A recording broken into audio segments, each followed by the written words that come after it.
You're muted, Patrick. Hey everybody, welcome to the show. I'm unmuted now. Kelly, how you doing? Great. Yeah. I love the hat. Oh, thank you. It's a new. Sorry, forget the little line of sweat there, but no, we have a great show today. But how's your week been going? You look great.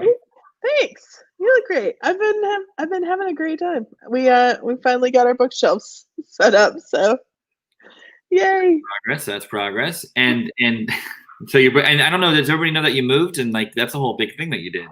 I know. I moved to Claremont. I tell people Orlando, but Orlando people know that Claremont's not Orlando. So Claremont. No, there's a lot of fun places in Claremont, so that's absolutely fantastic. So we have a big show today, and probably in a couple of weeks we're gonna have a great show too. Well, we always have great shows, but we have a industry-leading dark ride company that's we're gonna go behind the scenes of today. That's really exciting. So, and then of course Dave Hall's not here today. He's out. He's taking a vacation. No, he's tied up, which is great. So good for him. I'm happy that he's tied up. Not in a good way. I'm happy that we're busy. But without further awkward ado, let's go ahead and bring on Rich Hill, creative director from Sally Dark Rides. Hello. Rich is here. Oh, how are you guys? Hey, Kelly. Hey, Patrick. Thanks for having me on. Yeah, we're happy to do it behind the scenes. Look, my dogs are barking. Does anybody you guys hear those? Can you hear them, Kelly? Or no, you're not able. You can't. Just a little bit. Yeah, it's not bad. Dogs are okay. Yeah. We have dogs. It's okay. Mine have like deep, scary voices. His are like little cute, like yeah, mine are cute little went too. They're little girls. Aww. Yeah, 2 little Boston Terriers, Zeta and Tishy. I'm gonna show y'all mine. Let's see if you can see Dublin down there. Aw, they're so cute. And then I don't know where Celestia is right now, but she's around here somewhere. Nice. Anywho, I have a dog on my desk here. You want to look? Scooby. Oh, and a scary dog behind him. Yeah. I love his glasses. Yeah, He's right. Ready for action. He's ready for his 3D dark ride.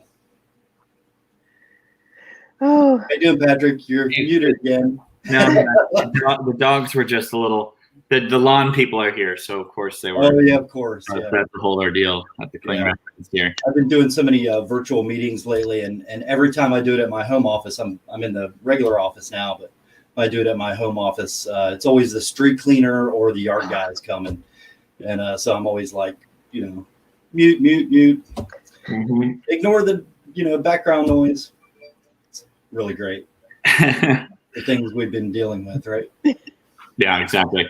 So what we're gonna I'm not sure what you guys said when I was gone, but yeah, you're gonna give us a tour of you're gonna give us your tour, and for those watching, if they want to have any questions, go ahead and send them in.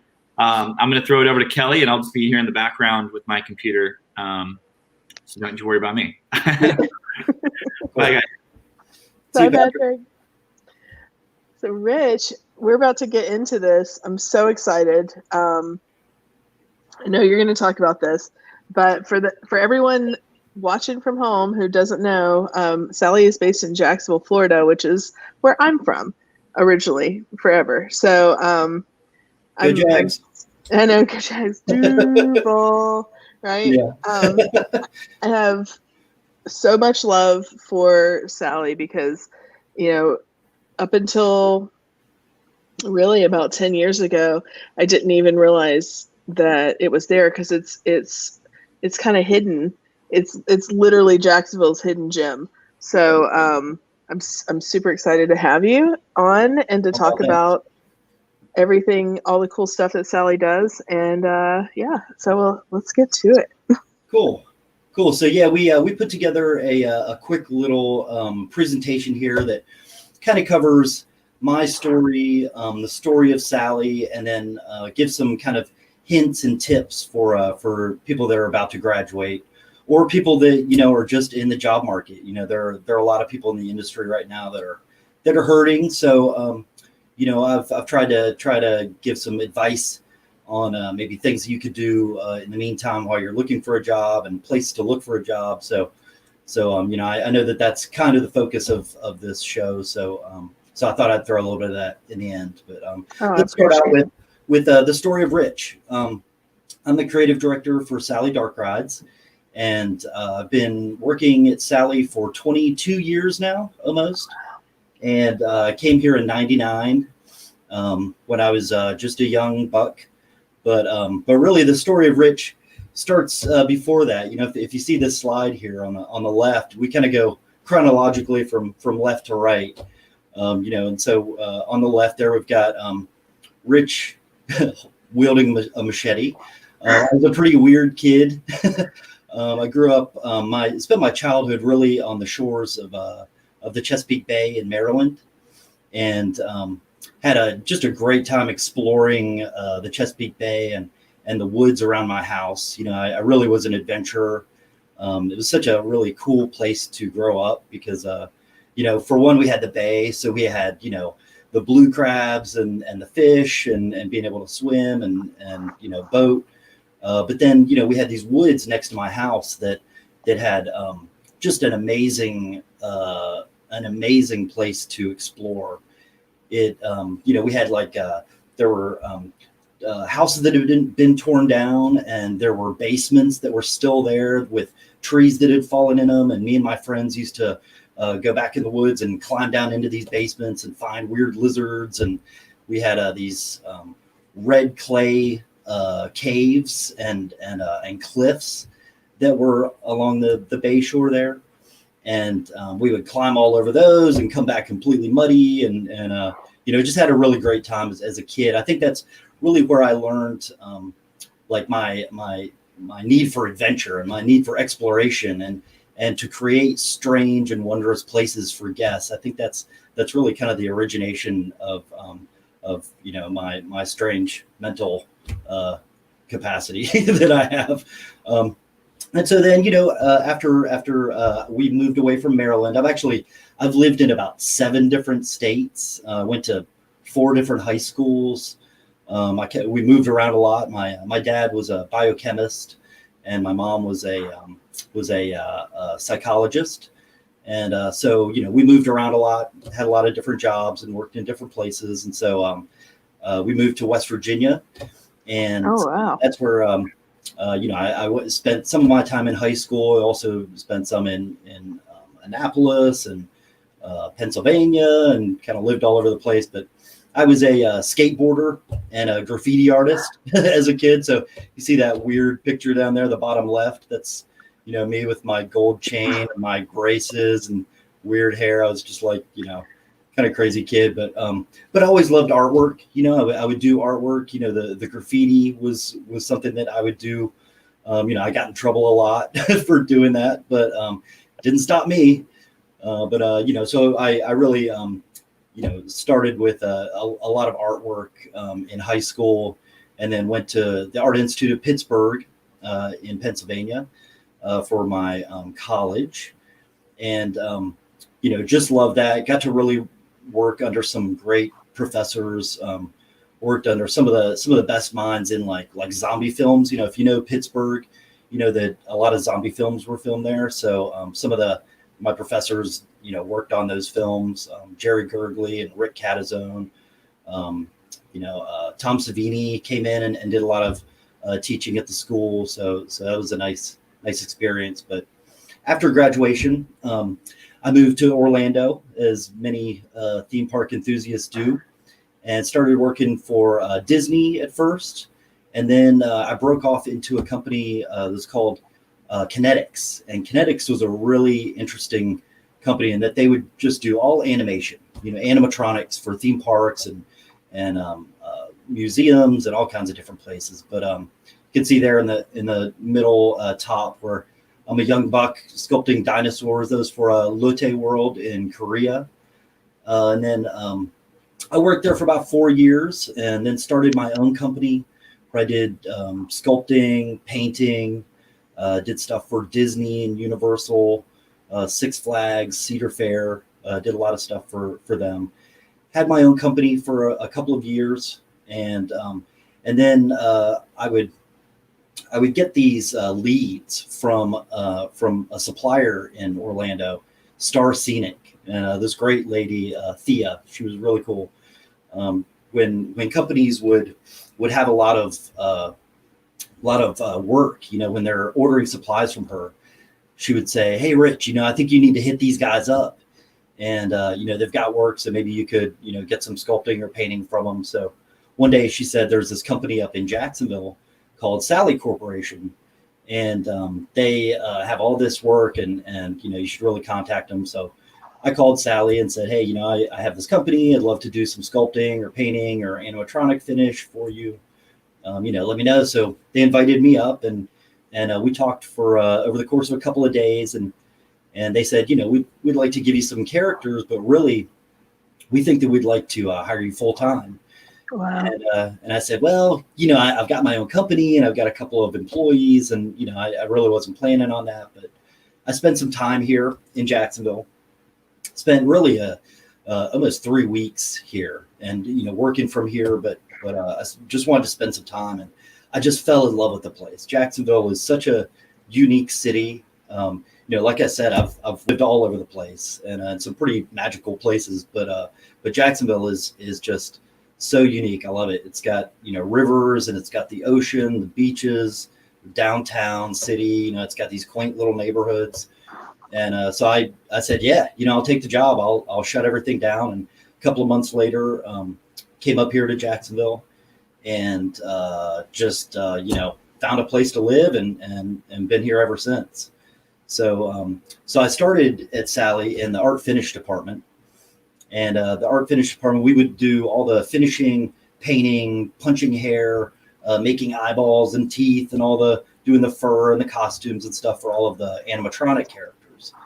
And at that time, we were we were a dark ride company, but we were also focused very heavily on the animatronic side. So we would provide animatronics for not only our dark rides, but other attractions and different shows and things like that. So I was in that. I was in the art finish department for about 6 years, and then a position opened up in the design department. And so my degree is in industrial design and technology, and so I wanted to utilize that more and just kind of progress, with my career. So I applied to be in the design department, and my buddy Drew Hunter, who's the head of the design department at the time, was willing to bring me up, even though I didn't have a lot of experience. And so 15 years later, now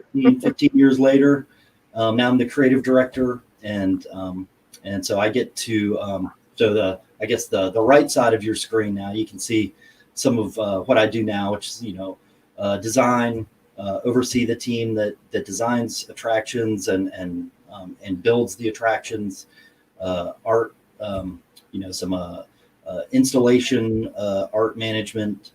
I do talks. I try and get out and represent Sally as much as I can, which is like what I'm doing now, representing Sally, waving the Sally flag. And so I just love it. I get a lot of creative freedom. I get to write shows. I work directly with the client a lot. We do pitches to parks where we'll pitch our ideas and try and get them to buy in whatever latest idea we have on the table, or work with their creative teams to develop new ideas for their parks, and just kind of see them through to completion, to opening. And so yeah, that's kind of Rich's story. That's what I do. So I think next we wanted to go through Sally and what does Sally do. I told you that Sally was focused on animatronics. That was kind of the mainstay of what Sally did for years and years. The company was founded in 1977 by 3 Johns. There was John Rob Holland, John Fox, and John Wood. They were the guys that started the company. And since that time, John Rob Holland and John Fox have fallen away and done other things in their careers. But John Wood is still our CEO, and just a great guy. He's a kind of legend in the industry. But Sally, we actually recently changed our name from Sally Corporation to Sally Dark Rides. And so about a year ago, we determined that it wasn't, our because so much of our business, we've done thousands of animatronics, over the years, and animated shows and characters for different attractions. But really our love is creating a full experience for the guests. And so Dark Rides is something that we've done for a long time. Really 1986 was when we created our first dark ride, designed our first dark ride, which was Ghostbusters. And it was actually the first interactive dark ride that was put out in the industry. So 1986, we did debut that at IAAPA. And unfortunately, we didn't sell it. But it lit the fire in the company where we determined that dark rides were what we wanted to do, and so we started building our own dark rides, in the early '90s, and we built the first interactive dark ride. We also, not long after that, we did the first trackless dark ride, and really dark rides are our love. We've done over 60 dark rides over the past 44 years.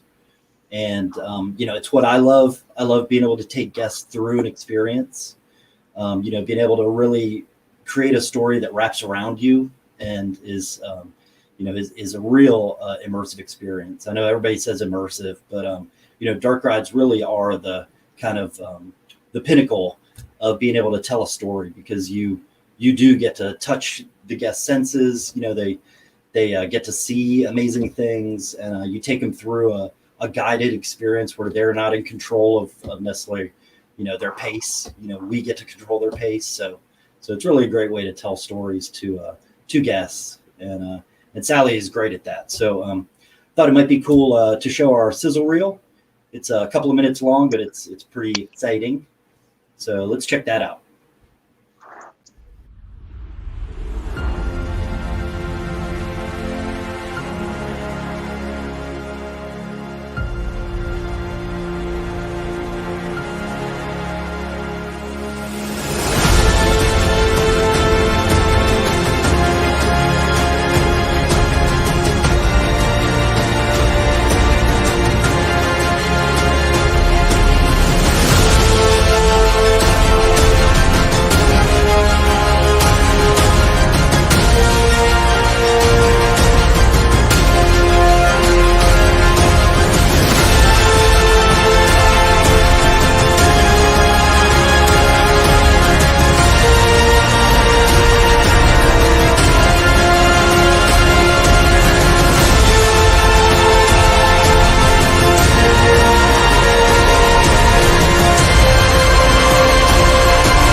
So yeah, that's great, isn't it? That's so cool. Yeah, we do some fun stuff. I mean, I'm just the luckiest guy ever. And our team, I mean, we have such a great team. Everybody here, I think the average the average number of years that people have worked here is 30 or something. So I'm actually a young buck still around this place. I mean, people, they start working at Sally and they just never leave. I mean, it's such a great place. And, there's only, I think 44 of us at Sally. So not a big company, but we do a lot. We all wear a bunch of hats. And so, our core competencies here are, storytelling, animatronics, show control, show action, scenic design and fabrication, interactive integration, technical services, AV, and project management. Really, we try to do it all. We do have to work with subcontractors on some of the bigger shows that we do and the bigger dark rides that we do. But there are people that specialize in ride systems, interactivity, some integration and things like that. But we do try and control the whole thing, because it's just designing a dark ride and building a dark ride is kind of like a Swiss watch. It's all got to work together and timing and you know the way that things fire and the way that characters look at you, and you know it's a really very specific medium, and you know so it's important that that you know that we are a major part of that control, you know, as far as the project management and overseeing the art direction.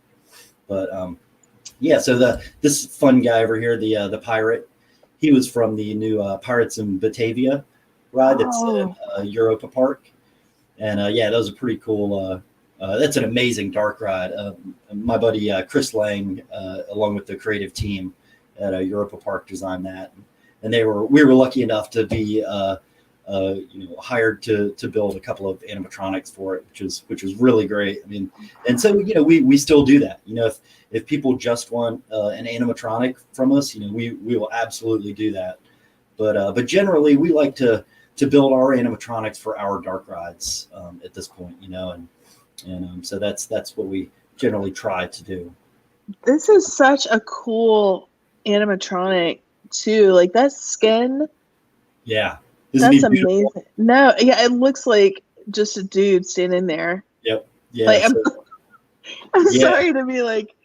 No, it's great. Yeah, our head of art finish, Luda Budnik, she's amazing. I worked under her in the art finish department, and she is just such a talent. It's incredible, and you know, really our mechanical fabrication, our sculptors, mold team, you know, wood shop. I mean, we have a full shop here at Sally, and you know, it's just awesome to have those kinds of people being able to kind of bring your dreams to life. You know, I mean, I could pretty much think up anything. You know, any of us in the design department here could think up kind of anything, and they would be able to do it. I mean, that's like pretty amazing. You know, I have to say, big ideas. Yeah, I have to say one of the coolest things I've done was when the TEA hosted the mixer, like that we talked about earlier, and y'all like walked us through the back of house. Like we were able to see,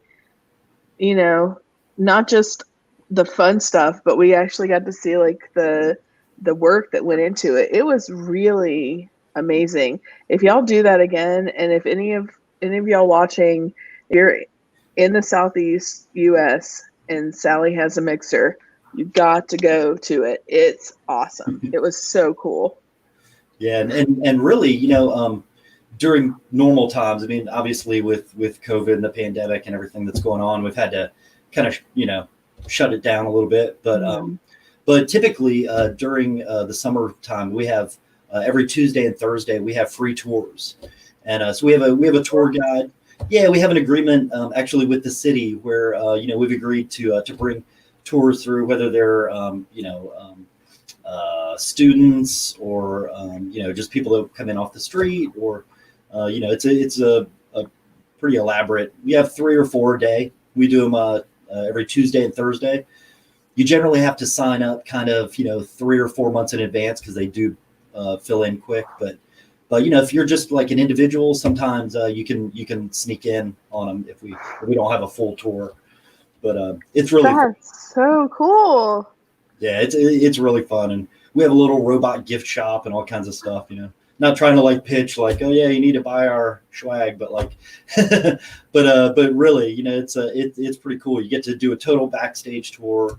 You know, talk with the artists, and it takes about an hour. It's fun.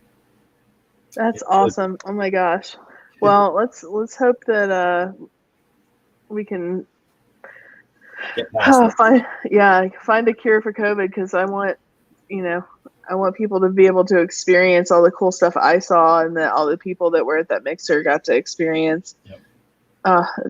Sorry, I didn't mean to hijack the. No, you're good. You're good. You're tearing up a little bit. I am too. I know it's sad. I mean, we you know, this thing has hit us pretty hard. You know, I mean, not being able to travel. I mean, it was you know, I would travel, you know, 50 times a year or something. You know, I'm going back and forth to Australia and China, and you know, we all are here. We're all, you know, highly you know, mobile, and you know, I mean, it's kind of nice to be, you know, at home more often. My dogs are loving it. My wife is loving it. But she's kind of ready to kick me out now. She's like, all right, this thing's about over. Let's get where's that vaccine at? So yeah, not to make light of it or anything, but it's just a strange time, and yeah, we look forward to being able to host more people and have, the TA events are great. IAPA is coming up. That's just a big black hole in my life. I mean, I've been going to IAPA since '95. Wow. New Orleans, I think, was my first IAPA, and we're not going to be doing that this year. It's just so weird. It's such a weird time, and it's funny because there's not a word that kind of summarizes this feeling more than weird. Mm-hmm. Like, there's a lot of cool stuff to get into in this period, but it all feels odd, and I think that's really kind of why we started even this whole show, is to kind of let people know, it's weird for everyone. Yep. Here's how other people are coping with it, and here's what you can do in the interim. But this is like, oh my gosh, I know some of the stuff I saw when I was at Sally, like visiting, was cool, but literally this guy, do you know his name? Oh, I forget his name. I wasn't a big part of this because really Chris Lang art directed this guy. Yeah. So, I try to, when the creative team, I'll be on the floor and I'll make some notes and things like that. But really this is his guy. So yeah, and I was pretty heavy into, I believe Sesame Street when this guy was, so, yeah, I forget his name, but he's beautiful, isn't he? I mean, and really all of our animatronics, I mean, it's incredible what they can do back there. It just drives me crazy. I mean, I used to love it. I mean, that's what I did. I came from that. Animatronics are kind of my thing. Being able to take metal and rubber and all of these kind of materials and turn them into something that's lifelike is just like, there's something so magical about that. And it's always lit my fire, and that's really my start. And so yeah, I don't think we're ever going to get away from the animatronics. I mean, that's one of our core competencies. I mean, we've got to. It makes us Sally. Our dark rides. They're they're a mix of media, CG, 3D gaming, and all this amazing on-screen thing. But there's just that same level of practical that we put into our attractions, where we've got practical sets and scenery and animatronics and live fire and wind and water and all this stuff that we feel like that makes a Sally ride is that kind of well-rounded mix of elements, and animatronics are a big part of that. So in our little sizzle reel that you saw there, you probably saw there was Justice League and there was the Sesame Street attraction. So I thought that I'd kind of take you through both of those rides and the development and production of those attractions. And so first we'll start with Justice League. This was Justice League Battle for Metropolis. We had actually done a Justice League ride previous to this for Warner Brothers Movie World that was called Justice League Alien Invasion. And that's in Australia. That was actually the first ride that I was lead designer on. And so that was a really fun, amazing, learning experience. And it actually is a pretty incredible ride. But this was, the second ride that I was lead designer on. And this is Justice League Battle for Metropolis. We produced 7 of these over the course of 3 years. Oh my gosh. Yeah. It was a tall order. And these were custom from the bottom to the top, custom design installation, pretty major feat to be able to produce 7 of these in 3 years. But we won the Theo Award for Best Attraction last year for 2019. That was for the 7th Justice League that we put in was Magic Mountain. And so that we got Theo, which was very, very nice. And so really this started back in 2014. when Six Flags came to us, and we had just finished building the Justice League Alien Invasion attraction, and they said, okay, Sally, we want you guys to do a major dark ride for us, and we would love for it to feature the Justice League. We understand you guys have worked with Warner Brothers and DC on this other ride, but we want you to come up with a completely new story, and let's we got a year a year to develop it and build the first two, and that's really, I know that sounds quick in a lot of circles, Disney and Universal, they would never dream of building an attraction designing and building an attraction in 1 year, but that was, that's kind of typical for us. We like to work on a fast, short timeline, and we find that we kind of work the best that way, and we can do things for a lower cost a lot of times by doing that. When people don't have time to sit around and scratch their head and twiddle their thumbs, you're working because you got this crazy deadline, and so we're able to do it more efficiently for sure. So let's go ahead and we'll watch the video, and then I'll tell you a little bit about it after.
Yay! So I just came on to say that.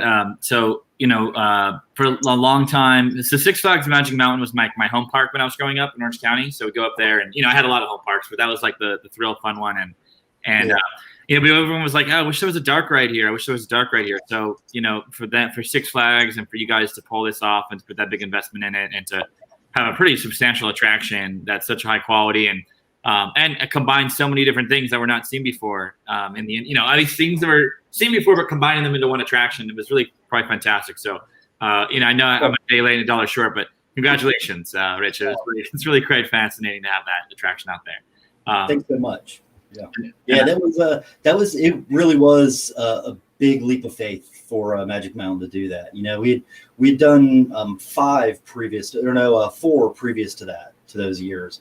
Before before Magic Mountain, Bonnie Sherman specifically finally said, okay, I'm willing to have this come to my park, but she said, we've even got to step it up even a little bit more, having Disney and Universal in their backyard. I mean, that's, and they're so dark ride heavy. I mean, they are dark ride capitals. And so, to bring it there, she, was hesitant for a couple of years. We really had to prove it to she and the corporate team, and now Bonnie's president or vice president, which is great. But yeah, she was president of the park at that point, and so it was a big deal. So she said, I want to elevate, I want to bring new things to the attraction, and so the baseline of the attraction, really the story is that the Joker and Lex Luthor have captured some of the members of the Justice League team by finding out their weaknesses. They're always looking for their weaknesses, and they've used it against them to capture them, kidnap them, and they're holding them in LexCorp. And so the remaining members of the Justice League, so Wonder Woman and Batman and Superman, and Cyborg, they say, okay, guys, we need you to go out on the streets.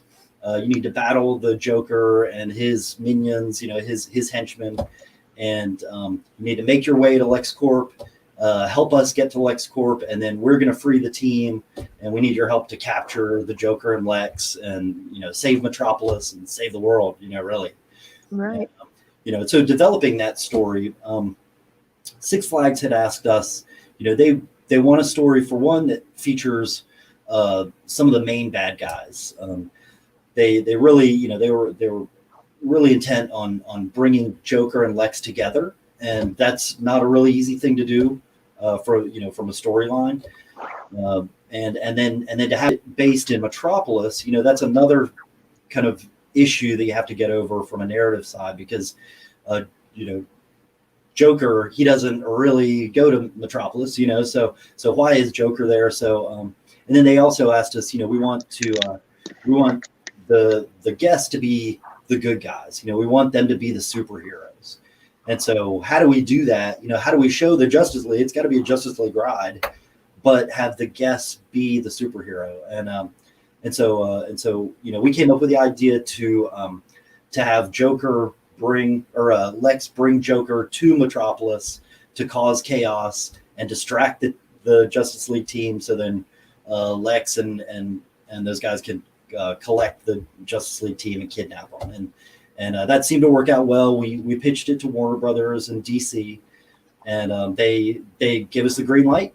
And working with their team, we wrote the script and really built everything based on that little storyline there. And it's pretty cool. But sorry, I'm getting a phone call here.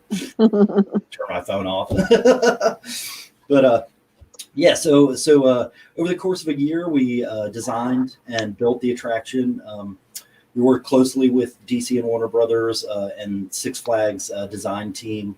Les Hudson and Sam Rhodes were a big part of that. They're right there with us. That's one thing. When we design an attraction for a theme park, generally we're working with their creative team, hand in hand. We really kind of dovetail our team with their team.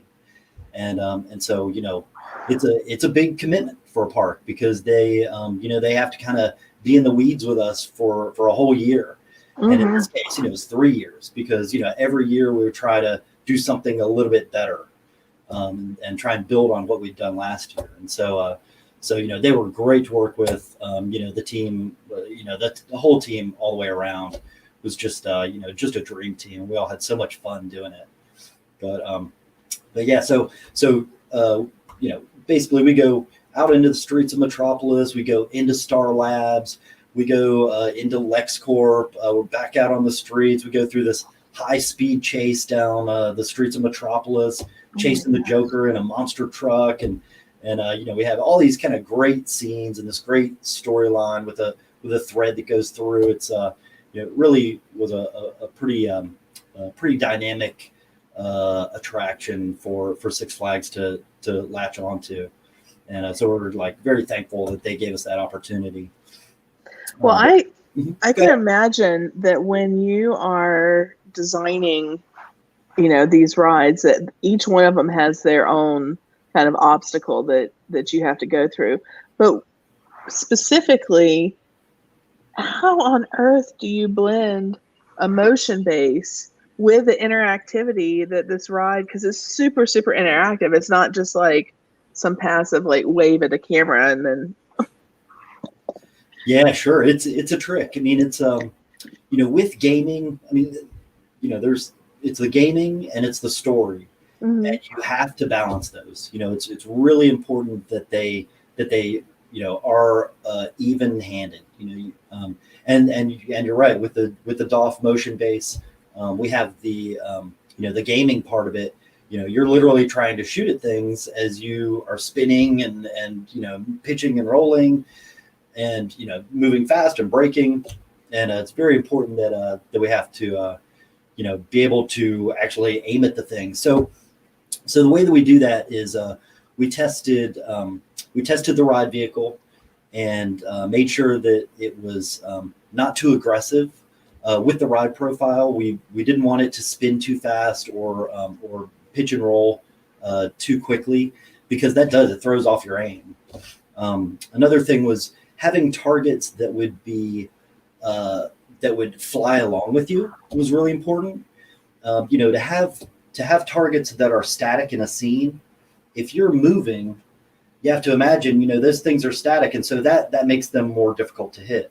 But if you have targets that can fly along with you or move with you, flying to try and, they're in your field of view and they're trying to get you, then they're a lot easier to hit. So we came up with the idea of Lex bots, and they're basically flying drones that are Lex's minions. And so they're these drones that have machine guns and lasers on them, and they're jet powered, and they fly around with us. And so there are lots of target opportunities that are up in the sky that are flying, that are all around us that are a little bit different from having like the henchmen.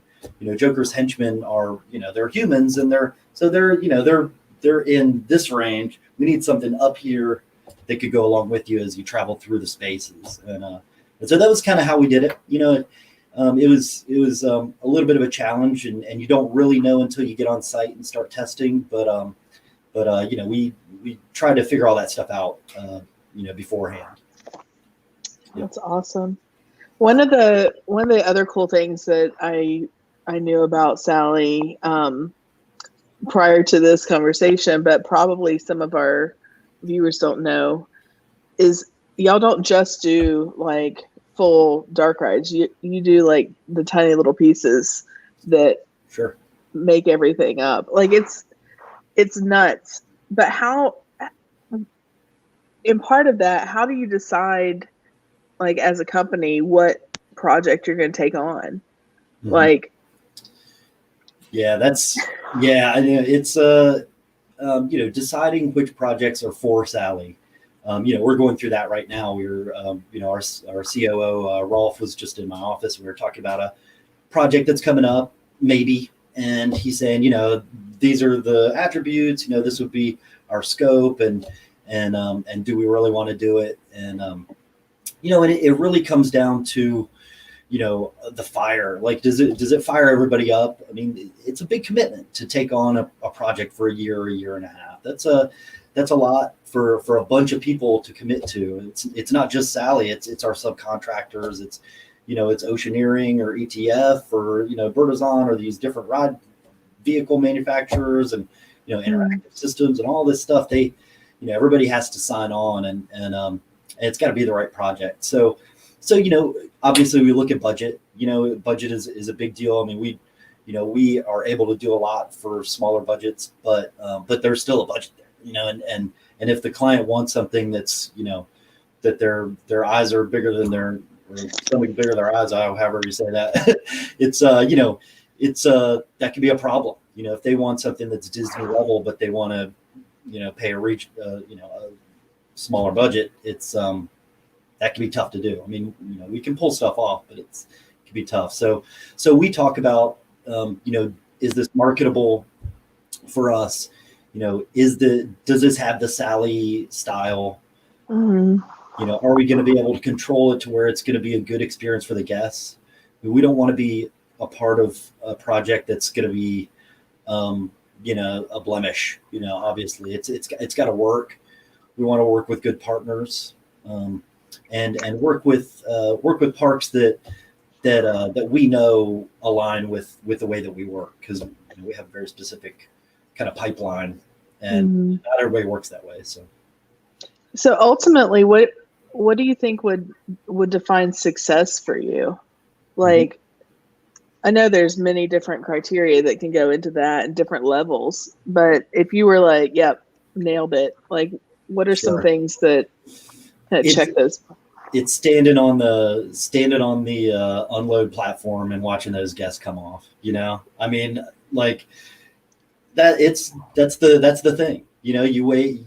All of this work and everything, and then the first guest ride, and I'm like, yay, you're riding, and then I run around to the unload platform, and I'm like waiting on them.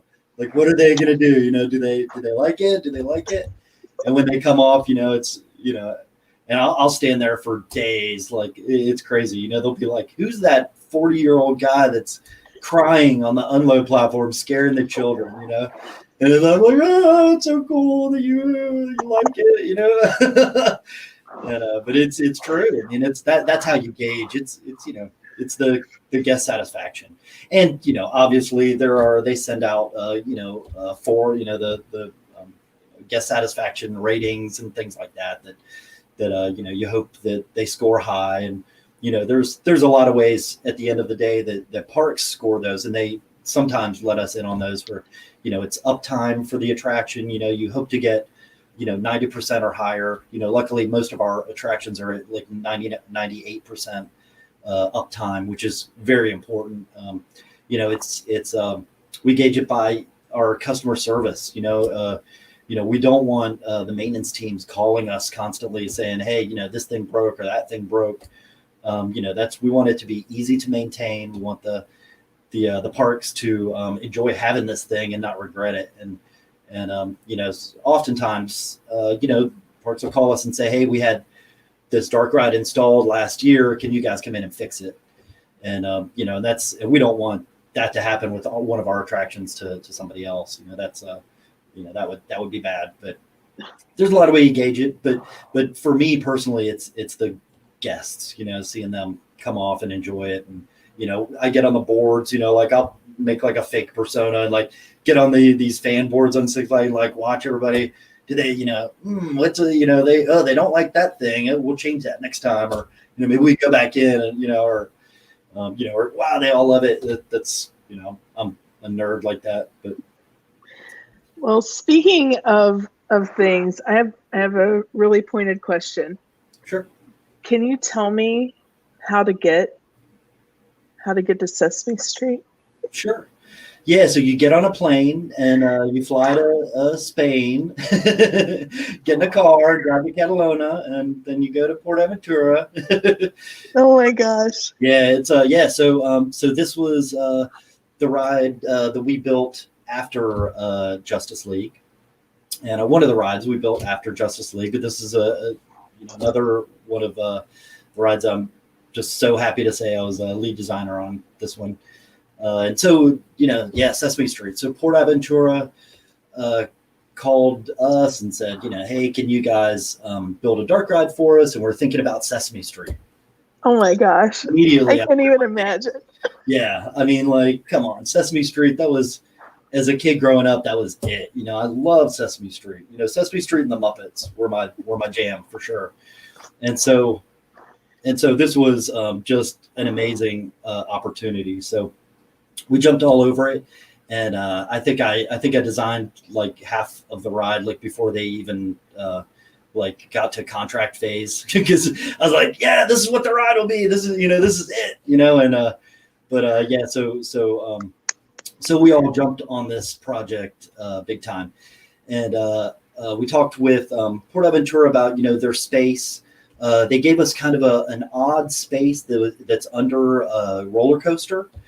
And it's under this big B&M roller coaster that they have in the park, but it's in their Sesamo space in the park, and so it was this kind of weird long footprint, and so started laying a building out in there. Luckily, it was a brand new building that they wanted to build, to our specs, so that always helps. Yeah. And the timeline was fairly quick.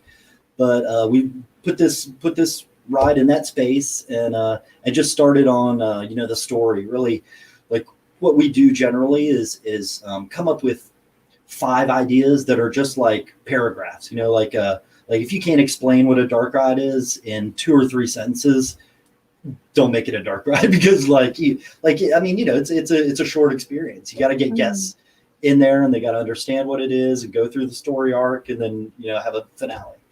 And so we presented 5 ideas to Sesame Workshop and PortAventura, and we narrowed it down to one idea, which was at one point it was called the Big Cookie Caper. That was the name of the ride, kind of a working title.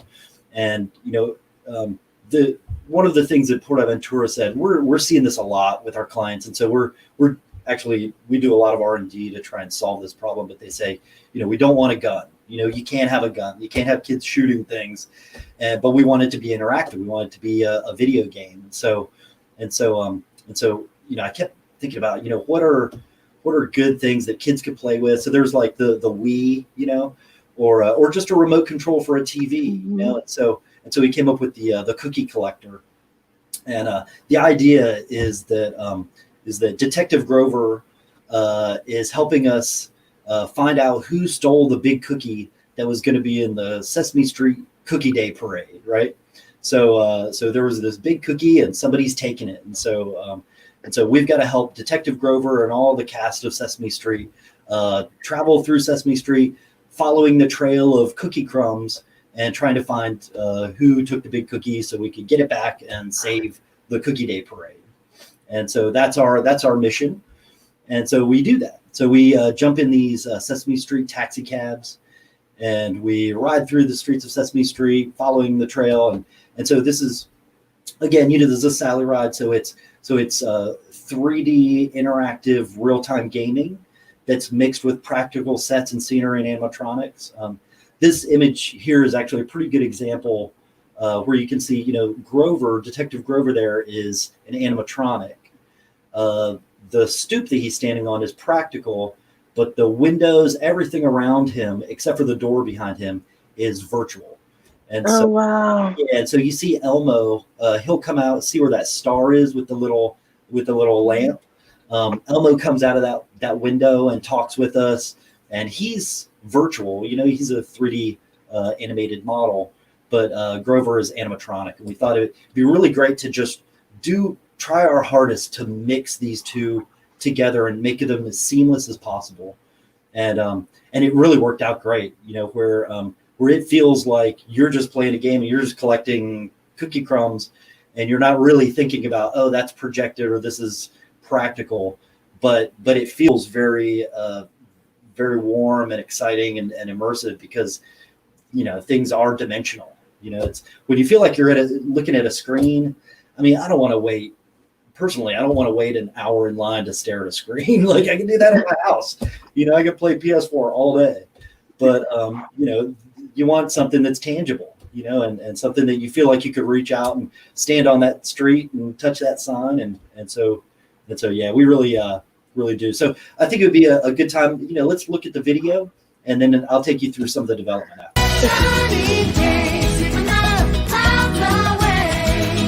Hello, Sesame Street visitors!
Isn't that fun?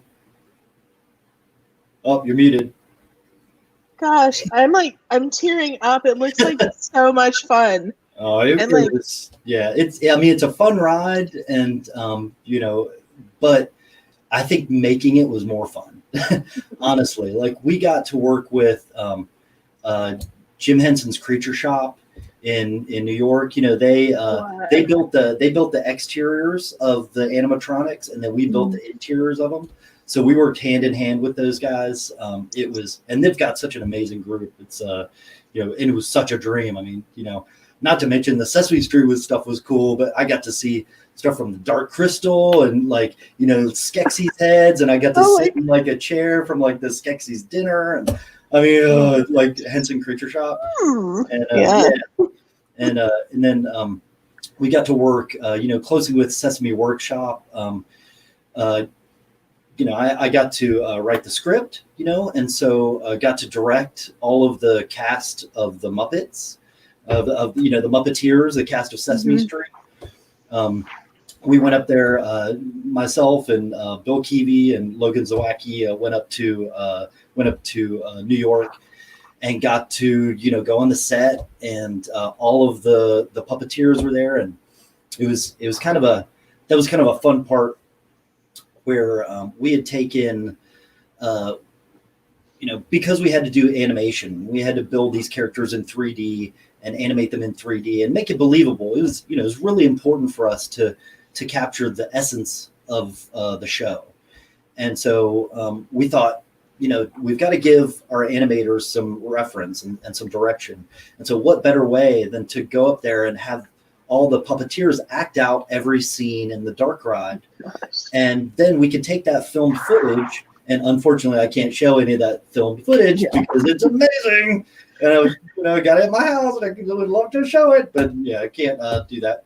But so we would give them that footage and would say, okay, this is how Cookie Monster acts, or this is how Grover talks when he says this line, or this is how Big Bird turns, and his head nod when we do this thing. And so it was pretty great to just be able to have the puppeteers' performances come through in the animation so clearly.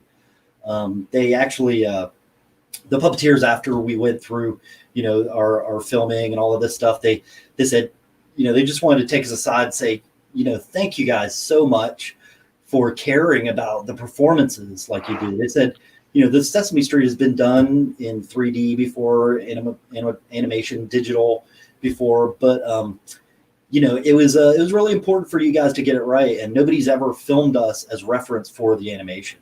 And I was surprised by that. I thought that would just be kind of a natural thing to do in the design phase, but apparently it wasn't. And they were pretty appreciative of that. So that was awesome trip. That is very surprising. I was actually going to ask, what are some surprising things that you found that people don't know about developing dark rides? And I guess that might be one of them. If you're going to film something that originally is a Muppet type creature, maybe I mean, maybe film the people doing it. Yeah, these people have been doing these performances for years and years, and to think that somebody that that our team is going to be able to nail that performance in a few months, I mean, it just doesn't make sense. So it was natural for us to do that. And the same way with the Justice League, where, we would have actors that, we put on motion capture suits and film real performances. The characters actually perform in motion capture suits, and that way the performances translate through to the animation. And they even put me in a mocap suit, and I got to act as one of the Joker's henchmen and roll around with guns and stuff. Yeah, it's kind of ridiculous, but that's Sesame Street was such a great project. Working with the Sesame Workshop, Kip Rathke was incredible.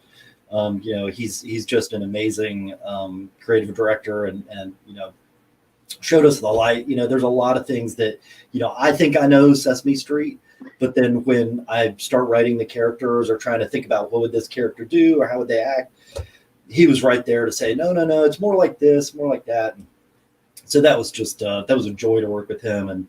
And John Baker did the music, and so it was all custom music, completely made.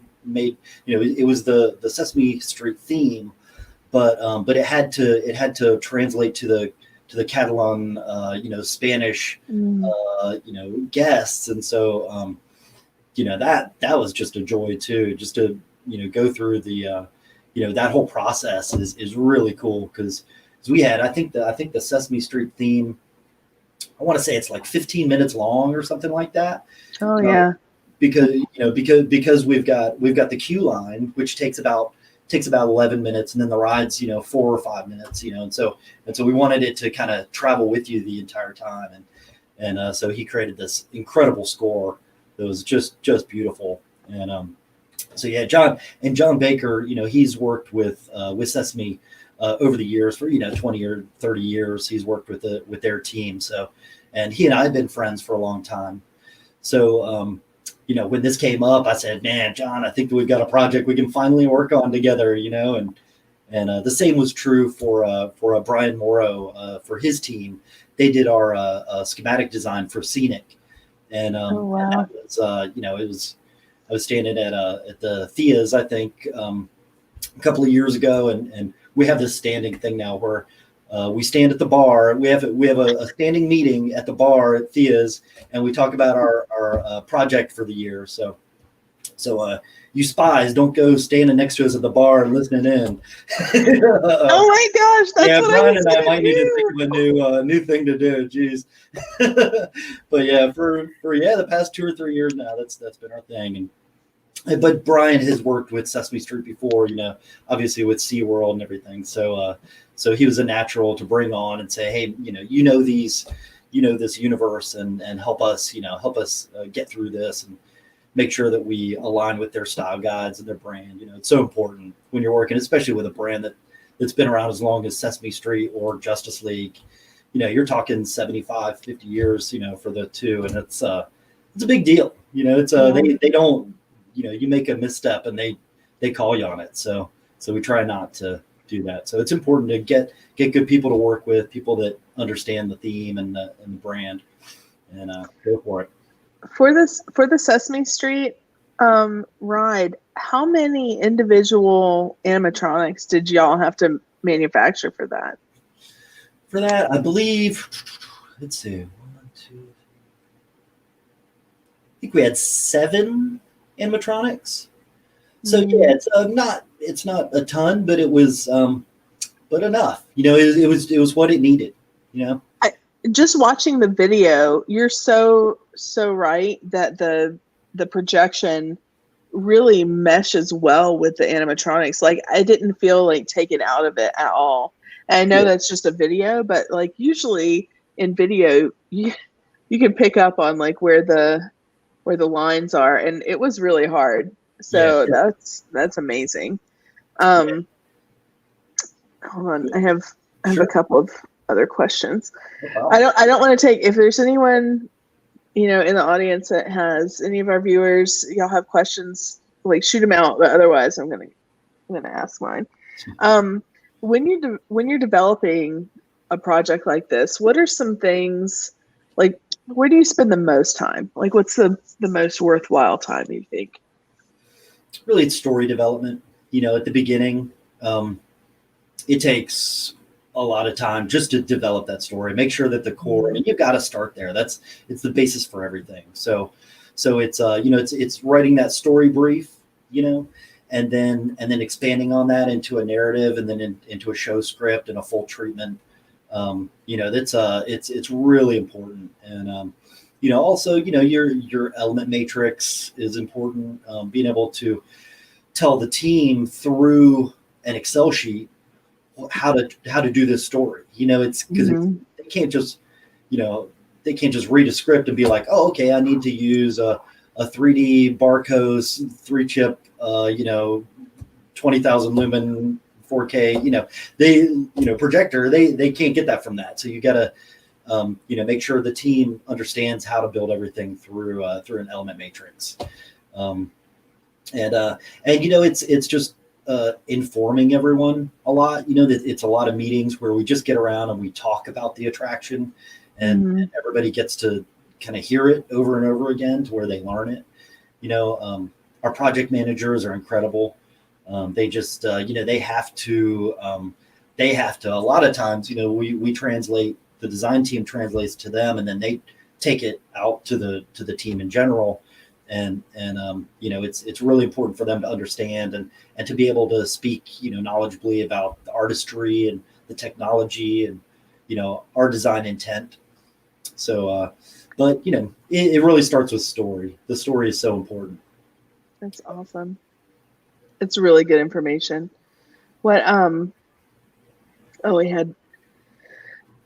know that you have more stuff in your deck, so I don't want to cut you off. You're okay. Okay. Yeah, you're okay. You're okay. You're great. Awesome. Well, let's see. So wrapping up Sesame Street, it was an amazing project. working with the team. We were so lucky. After it opened, we received the best family ride in Europe last year for that, which was awesome. And it's for Europeans to appreciate it, because Sesame Street, we weren't sure how that was going to translate. I mean, the Sesamo place in Portaventura was a big hit. Like they got a lot of guests, but the show, we weren't really sure if it was going to translate, and they got it, and they love it. They really do love it. The park loves it. It's had great uptime. Their guest response has been really positive. So yeah, we look forward to doing possibly more with Sesame Workshop and more with Portaventura, and it was a great team. So we feel like that would be another one to repeat, either for another park or a different ride, or in any format. That would be great. That's awesome. We had a question that just sorry, we'll go ahead and do this. That's okay. Yeah, sure. Let's do this and we'll get here. Yeah, sure. So as part of our little presentation that we put together here, we thought because this is about graduating college and about being out in the world right now, trying to find a job that's it's tough right now. So I just wanted to kind of give you guys some ideas, things that I think, I've been looking at portfolios, I've been talking with people. We're not really hiring right now, but we could be, maybe after the first of the year. So, but it's this is advice that I would give to people that are looking, that are getting ready to graduate. So first thing I would say is send out your resume. Don't get down and think that, because of the pandemic and everybody getting laid off, that companies aren't looking at resumes. They are. Your resume and your portfolio are still very important. And so, continue to send your resume out. Who to send those resumes out to would be, first, I would say, look at the TEA. You can look up members of the TEA, who are on the member companies, and send resumes to those people. Look at the contacts, wherever you can find contacts, find them and contact them, and try and get your resume and your portfolio in front of them. The Themed Entertainment Association also has a job board that is free to look at, and so member companies post their jobs on that job board, and open positions that might be perfect for you. So check it out often. We can do we can post a link. I'm sure Patrick probably has a link to that he might be able to post. And so the IAPA, is another one. If you want to contact, if you're looking for companies to contact, look at IAPA, the International Association of Amusement Parks and Attractions. They have their member companies that are easy to find. Contact them directly. Try and get your face in front of them. And then, the traditional place to send your resume and look for jobs, LinkedIn, Indeed, Glassdoor, all of these web-based job searches, they're still relevant. It's it might be tougher out there right now, but to get your resume out and get in the stack, once things pick back up, they're going to have this stack of resumes. You want to be in there, and have been contacting them. Don't just send your resume and portfolio, follow it up with a call, continue to follow it up with emails, calls, and really try and get in there. There is no shame in using the contacts of people that in the industry, as low level as you think they are. Check them out, contact them. You never know who they know, and do your best to just get your face out there. So the fourth idea, I would say, if we skip to the next frame.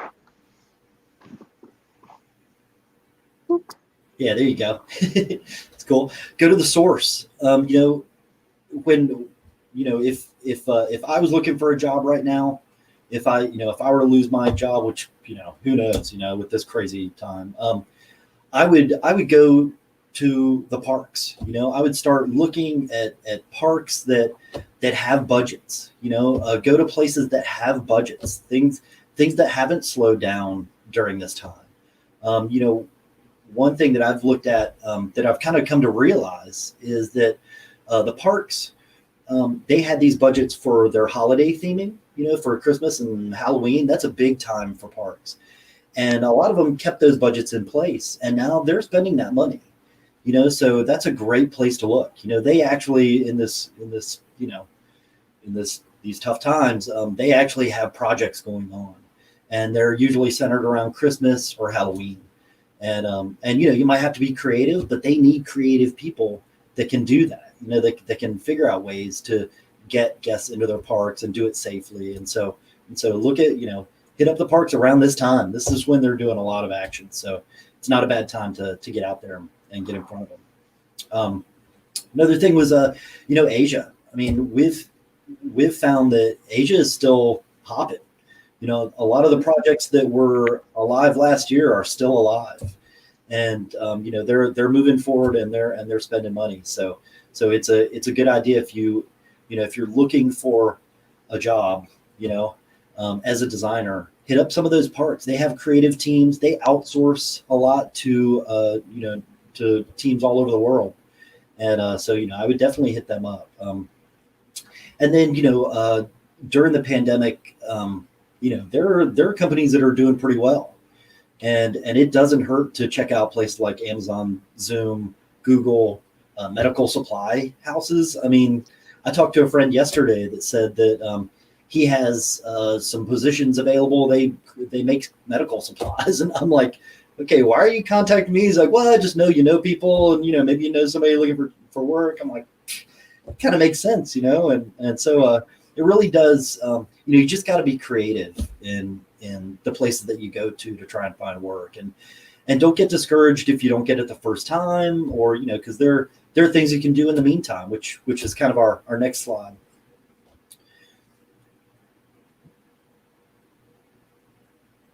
So while you're waiting, you know, to get a job, take advantage of this time. We're not going to get a lot of time to do things like we are now, where you can kind of take a breather and kick back. You know, instead of doing that, I'd say jump in with both feet. You know, act like your job is to educate and you know, teach yourself how to do these things. Take on jobs that are personal projects, or maybe even collaborate with other people that are out of work or looking for work, and design a dark ride. You know, you guys design a dark ride, you know, write a script, you know, write a book, you know, practice what you're doing and put it to use. And then when you go, you know, when things do pick up and you are in front of that person, you can say, well, this is what I did while I was, you know, in between school and this job. You know, I've been able to, you know, I designed this dark ride with these 3 other people that, you know, they did technical, I did the writing, they did the, you know, the ride system, show control. I mean, it doesn't hurt, you know, and you got to keep your knife sharpened, you know, and right now it's important to be working, you know, and just to keep your mind, you know, on this stuff. So, you know, one thing that I've been doing, you know, during this time, because, you know, I'm not traveling as much. And, so I joined the master class. So I take driving back and forth from work. I listen to the master classes, you know, and they're amazing. You know, YouTube tutorials, those are great to just learn a new skill, learn a new program. It's just a really good time to do that. And you know, I know it might be disheartening sometimes having to, you know, seek out work and not getting much of a response. But there are places out there that are still hiring, and there are things you can do in the meantime that are gonna keep you going. And you know, I would encourage everybody to do that. So Samuel asks, does Sally Rides or similar companies develop their own R&D for new tech for animatronics or ride elements? We do.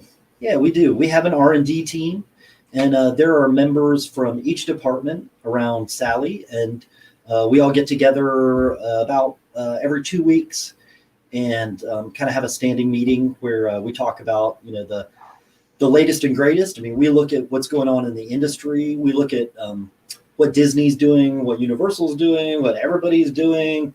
And we say, how would that translate into what we're doing, or just look at, new technologies, anything that's coming out.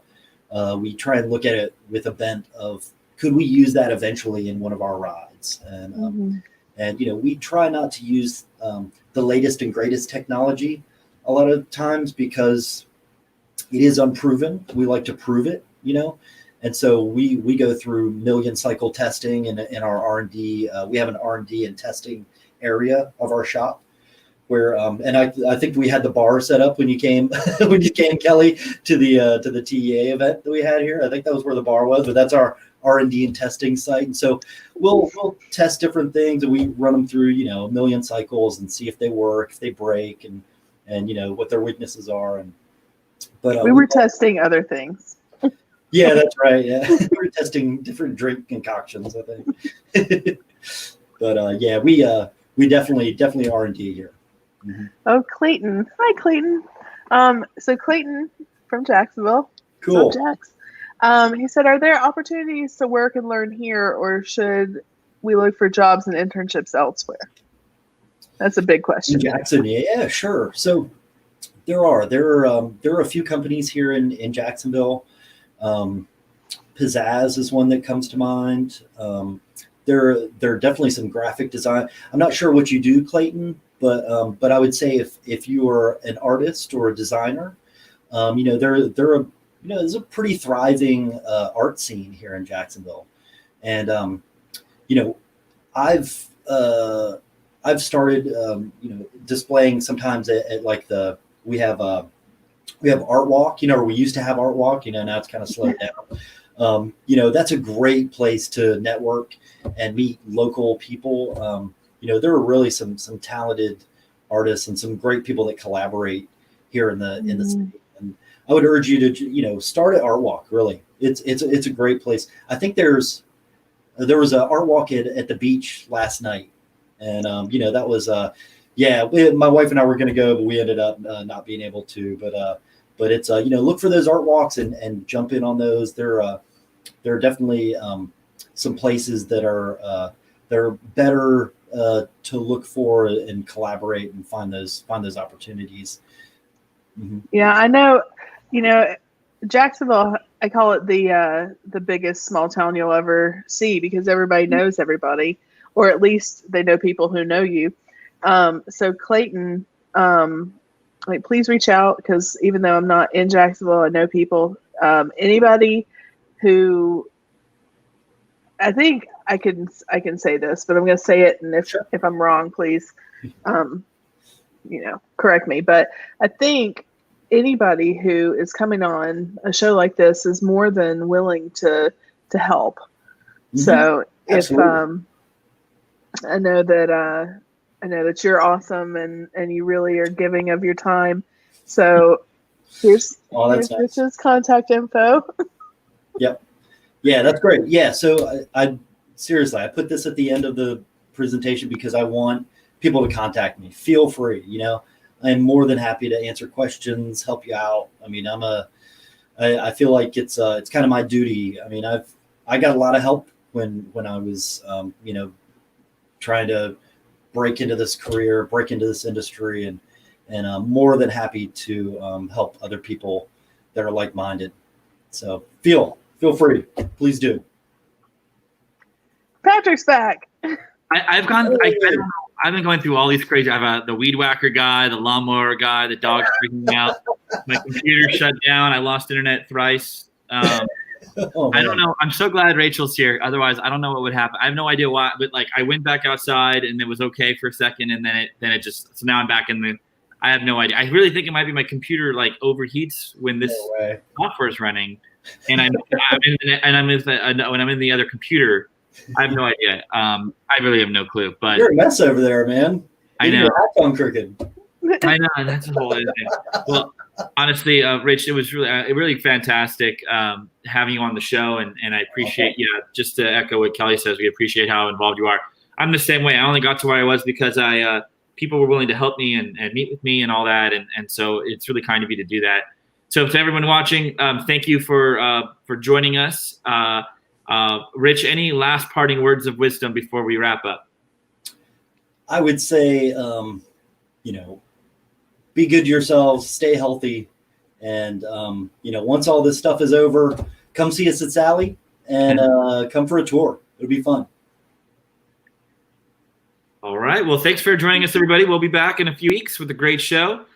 Rich, go ahead and stay on the line. We're going to end the show, but still hang out, okay? Sounds good. Thanks. Bye for now, everybody. Thanks, everyone.